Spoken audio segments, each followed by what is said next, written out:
ابھی جس طرح سے تبلیغی جماعت کو لے کر فتویٰ آیا ہے دارالعلوم دیوبند کا، اور کافی وواد اس فتوے کو لے کر ہو رہے ہیں، ہمارے ساتھ اسی پر بات کرنے کے لیے مفتی وجاہت قاسمی صاحب ہمارے ساتھ موجود ہیں۔ ان سے ہم بات کریں گے کیا کہنا ہے اور کیا اس کی حقیقت ہے۔ مفتی صاحب، جو فتویٰ آیا ہے، آپ کافی قریب سے دیکھتے رہے ہیں مرکز کو، کیا کہنا ہے اس پر؟ فتویٰ دارالعلوم دیوبند نے دیا ہے۔ دارالعلوم دیوبند عالم اسلام اور ایشیا کا عظیم ترین دینی ادارہ ہے، اور مرکز وہیں کے علماء نے قائم کیا ہے، اور مولانا الیاس صاحب رحمۃ اللہ علیہ وہ بھی دارالعلوم ہی کی تربیت یافتہ تھے۔ اور تبلیغی جماعت جو بھی ہے وہ دین کا ایک شعبہ ہے،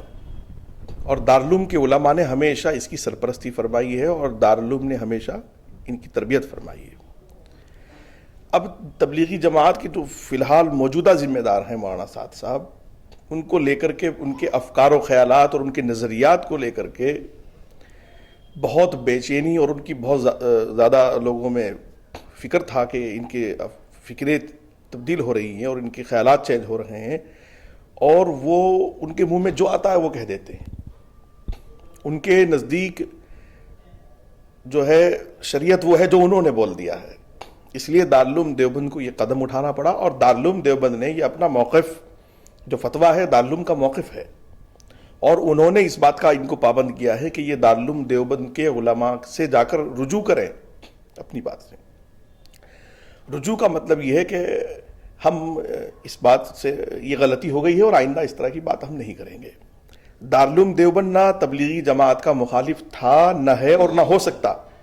چونکہ دعوت و تبلیغ جو ہے وہ دین اسلام کا ایک اہم شعبہ ہے، اور 1,24,000 انبیاء علیہم الصلوۃ والتسلیم کی سنت ہے۔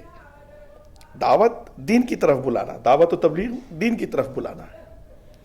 اس لیے جو اس وقت کے موجودہ ذمہ دار ہیں ان سے بہت شکایت ہے، اور پورے ملک میں ہے، اور علماء کو ہے اور ائمہ کو ہے۔ مساجد کے حالات خراب ہیں کہ ان کو وہاں درس قرآن نہیں کرنے دیا جاتا، زبردستی ان کو فضائل اعمال اور منتخب احادیث اور فلاں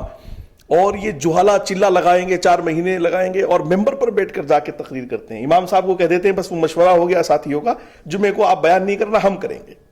یہ دین میں بگاڑ آ رہا ہے، اس لیے دارالعلوم نے فتویٰ دیا، فوراً مظاہر العلوم نے اس کی تائید کی، اور جامعہ تعلیم الدین ڈابیل جو ہندوستان کا بہت بڑا اور مرکزی ادارہ ہے انہوں نے فوراً تائید کی، اور مفتی احمد دیولہ جو ہندوستان کے بڑے علماء میں ہیں، گجرات کے بڑے مفتیوں میں ہیں، انہوں نے تائید کی، اور پورے ملک کے علماء اس فتوے کی تائید کر رہے ہیں، اور ان کے اندر ایک بے چینی ہے کہ ہمارے خون و پسینے اور محنت سے اس کام کو سینچا ہے۔ جب ان تک فتویٰ پہنچا ہے ان تک، تو ان کا کیا ری ایکشن ہے اس پر؟ کیا انہوں نے رجوع کیا یا کوئی جواب دیا دارالعلوم دیوبند کو؟ جی ہاں، انہوں نے دارالعلوم دیوبند کو ایک خط لکھا، 3-4 صفحات کا، 7 صفحات کے آس پاس کا، اور دارالعلوم دیوبند کو وہ خط لکھا، دارالعلوم کے بزرگوں نے وہ پڑھا، لیکن فوراً دارالعلوم کے بزرگوں نے ان کو ایک رد عمل بھی لکھا، اپنا تردیدی خط بھی لکھا، اور ان سے کہا کہ یہ خط ہمارے لیے قابل اطمینان نہیں ہے، ہم اس خط کو تسلیم نہیں کریں گے، چونکہ انہوں نے وہی اپنی بات، اور آخر میں یہ کہہ دیا کہ میں جو کہہ رہا ہوں اس پر میں دارالعلوم کو حوالے دوں گا، مطلب یہ ہے کہ یہ اپنی بات پر قائم رہیں گے، رجوع نہیں کریں گے۔ تو اس پر ہم لوگ بھی فکر مند ہیں، فضلاء دارالعلوم فکر مند ہیں، اور ہمارا مشن ہے یہ کہ جب تک یہ رجوع نہیں کر لیں گے، جب تک ان کو دعوت کے اعمال میں نہیں جڑنے دیا جائے گا، ہمارا مشن ہے یہ، اور اگر یہ رجوع کر لیں گے تو یہ اپنی جگہ ہے، قائم ہے، اپنا کام کریں، اور رجوع نہیں کریں گے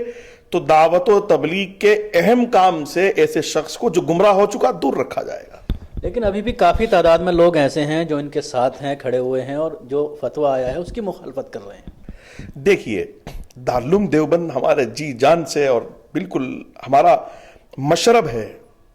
فقہ احناف کا مشرب ہے دارالعلوم دیوبند۔ اگر دارالعلوم دیوبند کے فتوے کو آپ ماننے کو تیار نہیں ہیں اور آپ مشرب دیوبند کے ہیں، تو مجھے لگتا ہے کہ آپ کے ایمان میں جو ہے خرابی آنے لگی ہے۔ ایک بات، یا تو آپ ثابت کریے کہ فتویٰ قرآن و حدیث کے خلاف ہے اور آپ کی باتوں کے خلاف ہے، آپ آمنا سامنا کریے جا کر کے، اور اگر آپ آمنا سامنا نہیں کر رہے ہیں اور فتویٰ آپ کو دارالعلوم سے آنے کے بعد بھی آپ ماننے کو تیار نہیں ہیں، تو اب آپ کا ایمان، اور فالوورز کی بات ہے، فالوورز تو قادیانی کو بھی ملے ہیں، فالوورز تو ہر دنیا میں وہ آدمی جس کو گھٹیا سے گھٹیا کہا جا سکتا ہے۔ کس طرح کی وہ باتیں تھی، تھوڑا بتائیے 2-3 مثالیں دے کر کے جن پر اعتراض ہوا